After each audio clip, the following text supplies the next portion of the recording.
Welcome to FS Podcasts. We are a student initiative from Frankfurt School of Finance and Management, a business school located in Frankfurt, Germany. In our podcast, we like to bring different guests with interesting background to talk to us and share their opinion on various diverse topics.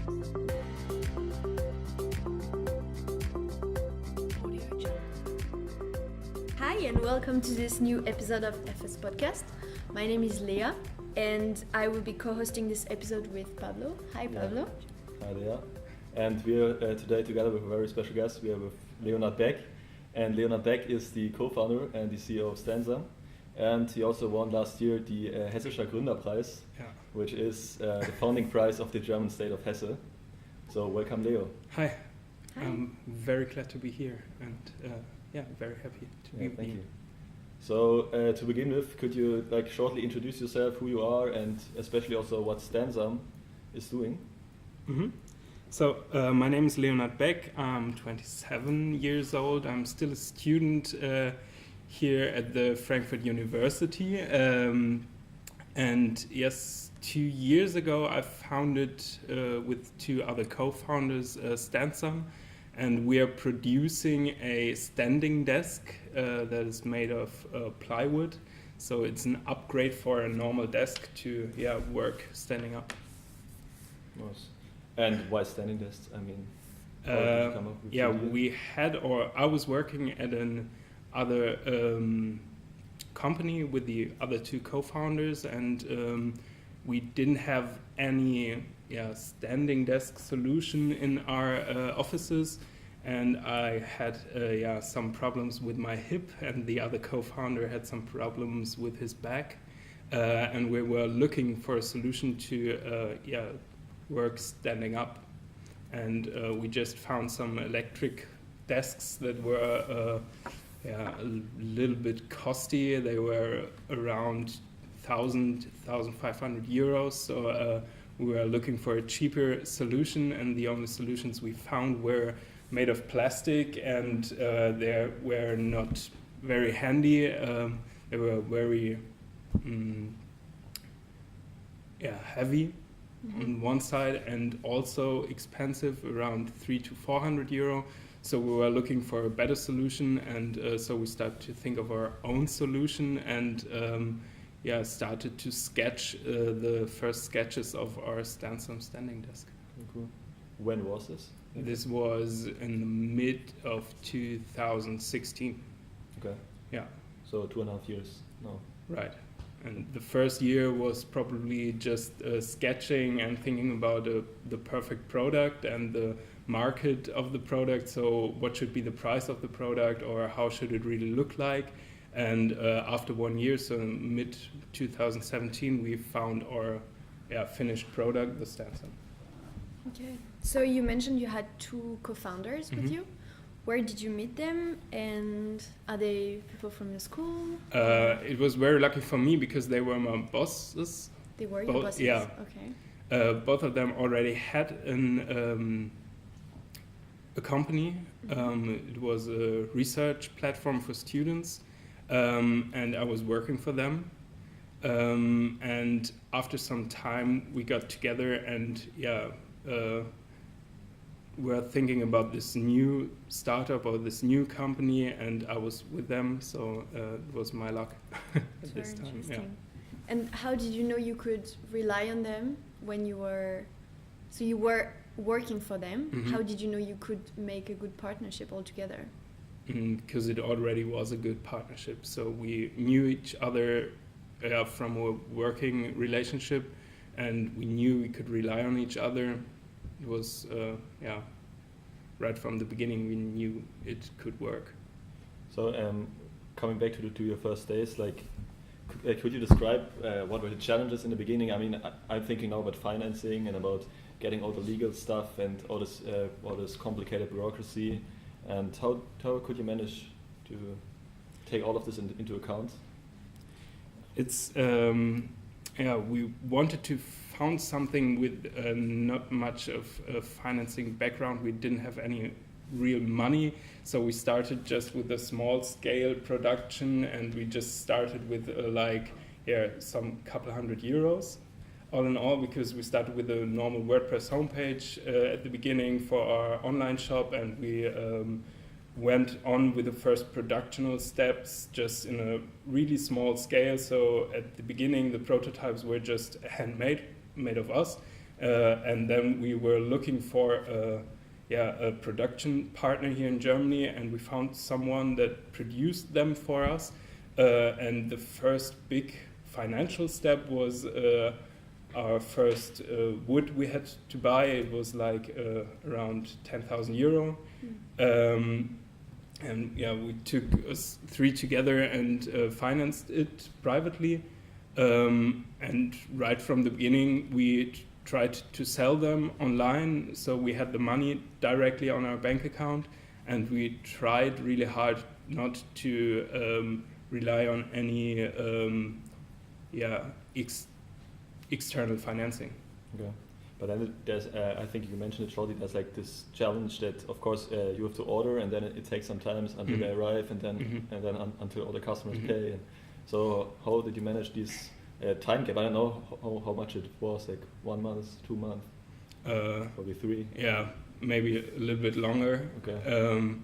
Because it took like 4 weeks until we got the wood to our producer, and 4 weeks to have our final product in our stock. So it were 8 weeks until we didn't have, until we get our first customers to pay for us. But the good thing was, at that time we just had our normal jobs, all of us, and we were doing it just part-time. Yeah. So it was really just to try it out. Does it work? Does it really work? We didn't need that much of a financial background just for the company, because we didn't rely personally on the company, on the new startup. Have you also used some government subsidies or something? Like, is there really something that you can also profit from as being a founder, as a young founder? Yes, there's the Exist stipendium. That is really good if you're still in university and if you're still studying. They help you a lot for private financing, for a public financing for you private. So during the founding process, they give you help.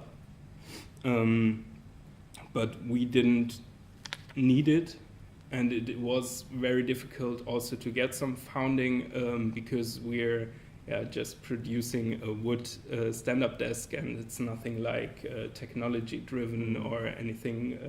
In the university surrounding. So, how did you find your first customers? Friends. At the beginning, it was really like we had the standing desks in our offices, and we had some friends and customers of our old company passing by, and they really liked it. And at the beginning, it was also the step to say, okay, we could produce it and we will find customers.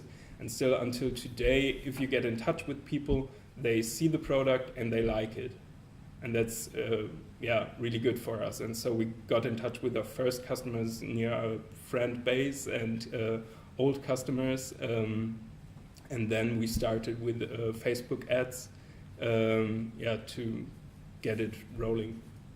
Yeah, I think this might be one of the key challenges, right? To get customers, especially in the beginning. I mean, you're pretty unknown, the brand is unknown. Yeah. So you said Facebook ads in the beginning, and then what were other or especially if we're thinking right now about a broader range, and if we're thinking about other people who might have an idea to found something, and then obviously who also want to sell something physical, like you did, like a standing desk.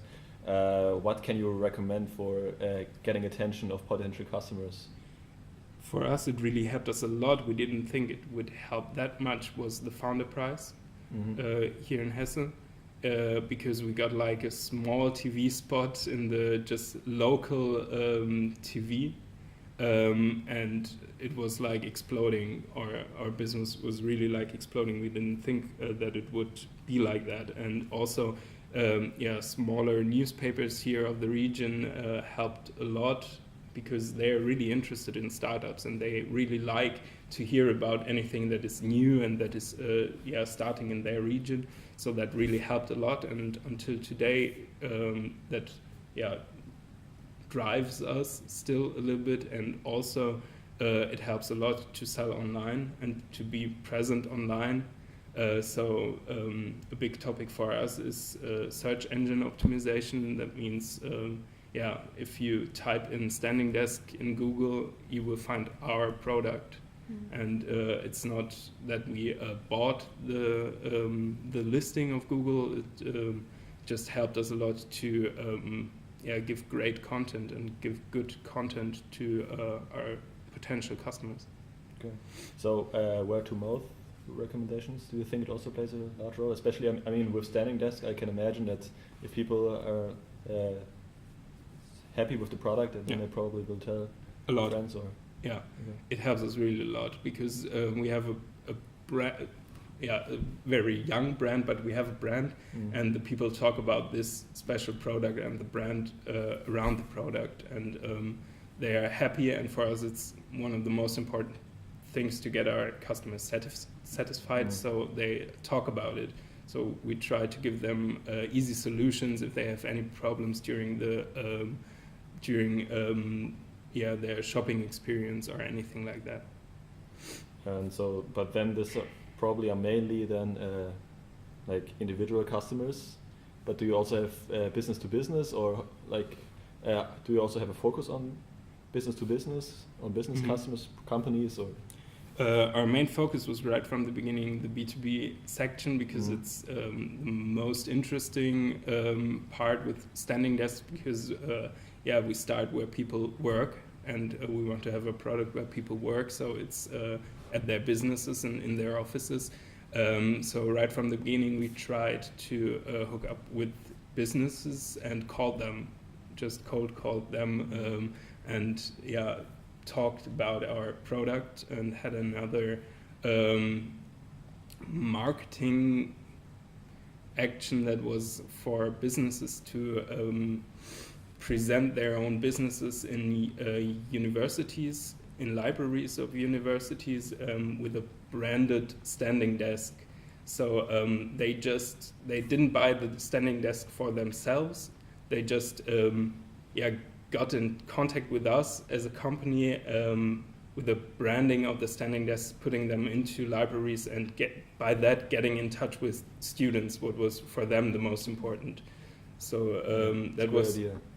That was one of our ideas, because we had a network with universities and students beforehand, because of the other old company of us, because it was a research platform. We already got in touch with many students and libraries, so we used this to get in touch with companies and bigger companies. By that we got in touch with Ernst & Young, for example, or with Miele, that's a big brand in Germany. And we're really happy to use that as a door opener. And how did you come up with the name Standsome? It's very catchy. It was actually the idea of the girlfriend of one of our co-founders. It's really nice. Yeah. And now coming to because obviously we're university students, so we're pretty interested in time management. I mean, you're still a student, you're doing your masters, and obviously when you founded, you were also a student. So how can you manage your time? And I mean, it seems to be quite a lot of work, especially thinking about many day-to-day challenges and small problems, and then also fitting this and university into your schedule. How is it possible? It's not that easy, and I have to say that my university just takes around 2% time right now of my week, or 1%, and it's not really that much, and it's quite difficult to get it together. The good thing for me is that mostly we are online, so it's not that important that I'm at the office all the time, so it's not so important if I'm at the train coming to Frankfurt from Mainz, where we are, or if I'm at my office, because the emails and stuff I could do wherever I am, and we try to really have all the software-based things, our shop software and everything, on service. So we're not really rely on being at the office or using a special computer in the office. That was one of the most important things, and for me it is very good that I could manage my time for myself, so I could do most of the work late in the evening, and I could respond on the emails late in the evening. That doesn't matter, and the people are not that interested. With the time during I had to call the companies, it was more difficult because I really had to call them, and could just call them from 10 a.m. to 12 a.m. and from 2 p.m. to 4 p.m. So in this time you really have to be present and have to call them.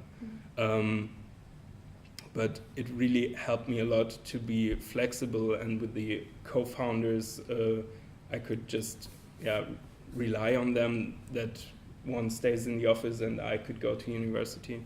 And when I'm at university I still respond to the emails and everything, because I got my laptop with me and I'm free. A lot of students have entrepreneurial ambitions, but they don't want to start because they are at school. What would you tell them? Just start, try it. Yeah. I think you have to know that it could be hard, and it could take a lot of time of yours, and it could take a lot of your free time also. But at the same time it could make you really happy, I think. And that was a driving force for me, because I'm free in what I'm doing. I don't rely on any boss. That is quite important for me, really, because it doesn't matter if I work from 6 p.m. to 12 p.m. late in the night, or if I do it during the day. And with that, for a long time, when I had to write some thesis or anything, I was at the library late at night, starting at 6 p.m. and going home at 2 a.m. Okay. It's okay. Yeah. But I mean, with all these advantages of being basically like being your own boss, you also have, of course, to carry all the risk, and obviously. So, how large is the fear of failure? And do you think it's more like an advantage, or more a disadvantage? I mean, it's a fear, but on the other hand, it can also push you. Or with our company, we try to keep the risk small right from the beginning. So we founded as GmbH. So we don't have a personal risk for all the financial stuff and anything. It just, the risk is still at the company. And with that, it was easier for me, because the risk to fail is not that big, and the fear to fail is not that big, because if we fail, it doesn't hit me personally that hard. It's not like I have to give all my private money to any banks or anything like that. That was the good thing with our product and our ambition to start small, really, and don't take that much money from banks or other people. Yeah, or probably, like you said, external investors they don't have. So yeah, obviously then you have more freedom by yourself. You can decide more. Yeah. Correct. Yeah. And I think it is quite good at the same time, because with that, with no external investor and anything, we couldn't rely on their money or anything like that. It is really what we did and how we grew with our company to this point where we are. I think that's pretty impressive, because I don't know that many examples of companies who really grew fast by just financing just by the operations, basically. I mean, it's pretty rare, right? Yes, it is, and it is really difficult for us still until today. Our big advantage really is our online shop, because the moment the people buy, they have to sell. So the money is directly at our account. We don't really... PayPal. Yeah, we use PayPal for that, right? And we don't really rely on 4 weeks of financing, or for the normal B2B business, where we really have to finance all the production beforehand, so we get the money and ship the product. Do you also have, or what are your long-term plans for the future? Also probably international expansion, or are you thinking about that? Is it reasonable? Does it make sense? Yes, it does, but really long-term, because the market here in Germany is so big. We really have to focus mainly first on the German market, because I think there are around 40 million office workspaces here in Germany, and that's a lot. And most of them want to have the opportunity to work standing up. And it is a trend that no, not really a trend, it's a health issue. You could say the problem is that the people sit all the day, and with that they get really health problems.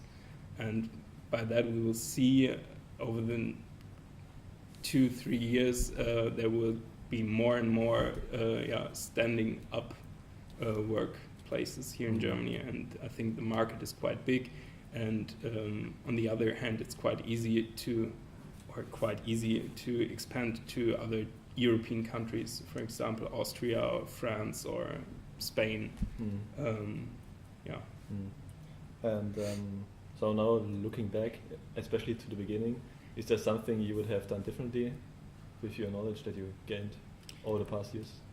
For me, it was a really big advantage to have my 2 co-founders, because they already founded a company and made their mistakes, and I could learn from them a lot. And so I had many mistakes already made by them, so I didn't have to do them. I think we made most of it in a quite good way until where we are today. So no. And then do you have, like, if you just would have to break it down, one tip for students if they want to found, one tip where they need to be, what's very important, a very important thing? Maybe try it and keep the risk small. Good. Yeah, and something that you learned from all of that, like the best lesson you got out of it?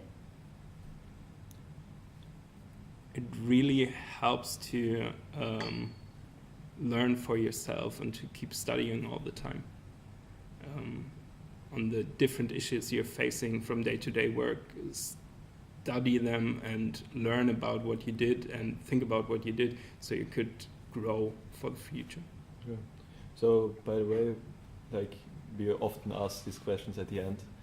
Is there like a person you look up to, or is there, or probably also could also be a company, I don't know. Could be. That inspires you. For our company, we were inspired a lot by the Fat Boy seating sacks, because they really nobody thought before that every cool startup office will have like these sacks in their office, and but they managed to figure out to make this thing to an it piece for every cool office, and by that we really want to be this in the relation of standing up working. Yeah, I mean, it's a very strong brand. I mean, even probably also that less, and then justify higher prices. So thank you so much for being here with us today and for answering all our questions. Thank you. Thank you for taking the time. And we really enjoyed being with you and talking to you and knowing more about your company.